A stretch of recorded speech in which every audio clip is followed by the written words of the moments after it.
Mundarici kıstırış. Mayli kitap olsun yoki jurnal olsun, biz bunun baş kısmında bu kitap yoki jurnalning mundarisini ko'ramiz. Mundarij orqali biz o'zimizga kerakli bo'lgan mazmunni shu kitob yoki jurnalning ichidan bevosita bet numeriga asosan oson izlab tepib o'qiy olamiz. Yana mundarij odatda maqola yoki boblarninki temasi ondan shu mazmunninki kitob yoki jurnalning qanchinchi betida ekanligini bevosita ko'rsatib beradi. Yani bet numeri bilen mavzudan tuzildi. Hem de biz Word'da şundaq bir çoğun tipdagi hujjat yoki kitap yoki jurnal betini yasagan vaqtimizda bu mundarijlarni qo'lda bir-birlab qistirishning hojati yo'q. Word'ning o'zida mundarija hosil qilish ixtiyori ta'minlangan. Biz bu ixtiyordan foydalansak, maqolamiz qandoq o'zgarasin, bet qandoq almashsin, bu mundarijimiz nəhayət normal çıxıdı. Yani biz nəhayət asalla betning numarini mundarijimizga qistıra alaymiz. Biz bunu əmli misal orqali ko'rib baqaylik. Bu yerdagisi bir ehtiyoj qo'llanmasi, yani bir qo'llanma shaklidagi hujjat. Buninkida bir qancha tarmoq turlar bor. Masalan, kirish so'z, umumiy talab, bekat o'z ichiga oladigan mazmunlar deganga o'xshash. Ondan bu cho'ng mavzuning ichida yana bir tarmoq mavzular bor. Biz mushularni mundarijada ko'rsatishimiz kerak. Endi Word'da mundarij qistirmoqchi bo'lsak, odatda yangidan bir bosh bet. Odatda buni ko'pincha hujjatimizning bosh qismiga o'rlashtiramiz. Bir bosh betdan birini qurib olib, mushaga qissak bo'ldi. Bu betninki keyniga bet bo'lish belgisi qistirilgan. Biz bu mazmunda burun so'zlab bo'lgan. Qaraydigan bo'lsak, bu yerda bet ayirish belgisi deb bor. Yani bu keyingi betdan boshlab yangi mazmun boshlandi. Demak, bizningki bu betimiz maxsus mundarij uchun olib qo'yilgan bet. Hamda mundarijni qistirishdan ilgari diqqat qiladigan ish, mundarijda ko'rsatilmoqchi bo'lgan mazmun cho'qim darajalik mazmun bo'lishi kerak. Yani biz bu yerda bu kirish so'z deganga qarasak, bu oldida bir 3 bo'lim belgisini ko'ramiz. Biz o'ng knopkani bosib abzas xosligini ko'rib baqaylik.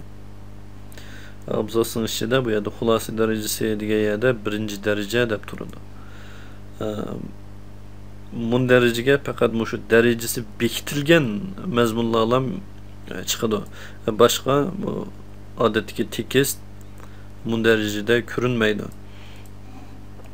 Endi biz buni ko'rsakmi, yana o'xshash 1-daraja deb bekitilgan. Hamda bu 1-daraja, hamda bunun ichidagi xabar, mahsulot deganlar bu 2-darajalik tema. Bu yerga abzas xosligini ko'rsak 2-daraja deb yozilgan. Yani mundarijaga tizilgandimi cho'ng temaning ostida kichik tema bo'yicha tizilib ko'rsatildi. Hamda biz mundarijaga chiqish uchun cho'qim shu xoslikni abzasdan manchinchi daraja deb bekitib berishimiz kerak. Yoki bo'lmasa biz uslub yasashni o'rgandik, uslubqimi buni bekitib olsak bo'ldi. Masalan, bu 2-darajalik tekst bu yerda 2-darajalik tema degan bu uslubni ishlatgan. 1-darajalik tekst 1-darajalik tema degan uslubni ishlatgan. Bu normal tekstlar bu yerda normal tekstni ishlatgan. Biz 1-darajalik temaning uslubini ko'rib baqaylik. Tuzitish. Bunun ichidan biz abzasni ko'rsak, yani 1-daraja deb bor. Demak, biz uslub yasagan vaqtidami, shunday mavzularga ayrim uslub yasab qo'yib, buningki darajasini bekitib ishlatsak, keyin asonlan buning mundarijasini asl qila olamiz. Shu daraja joyida bekitilmasa, bizning mundarijimiz normal hosil bo'lmaydi. Endi biz shularga asosan mundarijadan birini qistiraylik. Nur belgini bu yerga keldi, mundarij mushaga qisildi. Hamda biz asosiy tizimlikdan naql deganni tanlaymiz. Undan keyin biz bu mundarija degan knopkani bassak, bu yerda mundarijni qaysi xil shaklda chiqarishni so'raydi. Biz buni tanlab beraylik. Mundariji qistiruldi. Ya'ni kirish so'z 4-betda, umum talab 4-bet, mulozimat mahsulot deganlar 5-bet, qurilma talabi degan 6-bet, boshqa tildagi nusxalar degan 7-bet deganga o'xshash. Hamda buni qisib olgandan keyin biz qarasak, buning xat nusxalari to'g'ri normal emas. Ya'ni kelib bu soldan o'ngga bo'lib qopti. Bizningki mundarijimiz o'zimizning yoziqining yo'linishiga mos holda o'ngdan solga bo'ldi. Undan keyin bu yerda contents, ya'ni inglizchada mundarija degan mazmun inglizcha chiqib qopti. Biz bularni tanshab uyg'urcha qilishimiz kerak. Biz oldi bilan buningki umumiy tekstning yo'linishini o'ngdan solga qilib tanshaylik. Undan keyin buning umumiy xat nusxasini uyg'urcha xat qilib tanshaylik.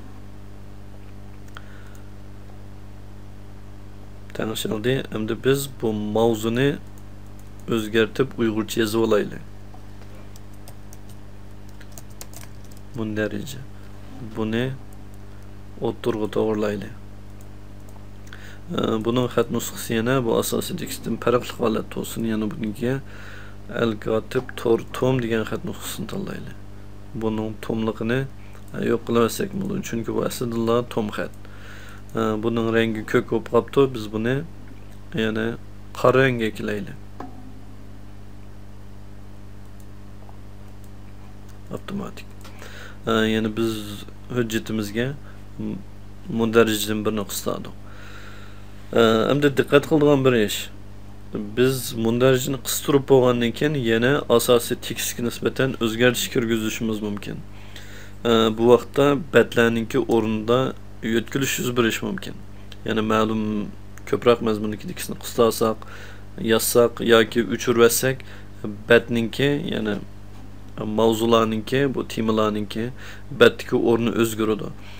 Bu vaqtda bu mundarijadagi bat numeri avtomatik o'zgarmaydi. Buni o'zgartirish uchun cho'qim bu yerdan mundarij yangilash deganni bir qatim bosamiz. Bu vaqtda barliq mazmunni yangilamsiz yoki bat numerlarni yangilamsiz deb so'raydi. Bu yerda bat numerlarni yangilaydi desak, bu asosiy tekst o'zgarmaydi, batninki numeri o'zgargan bo'lsa buni yo'tkab ekan. Endi bu yerdagi barliq jadvalni yangilash deganning ma'nosi nima deganda, navoda biz